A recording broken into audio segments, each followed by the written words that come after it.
بسم اللہ الرحمن الرحیم۔ غصے کے وقت کی دعا۔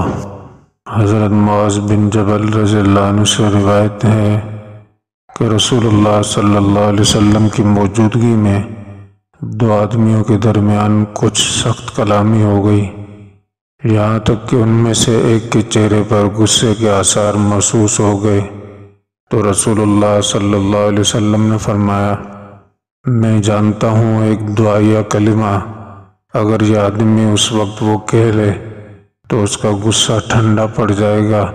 وہ کلمہ یہ ہے، اعوذ باللہ من الشیطان الرجیم، اعوذ باللہ من الشیطان الرجیم، اعوذ باللہ من الشیطان الرجیم، اعوذ باللہ من الشیطان الرجیم، اعوذ باللہ من الشیطان الرجیم، اعوذ باللہ من الشیطان الرجیم، اعوذ باللہ من الشیطان الرجیم۔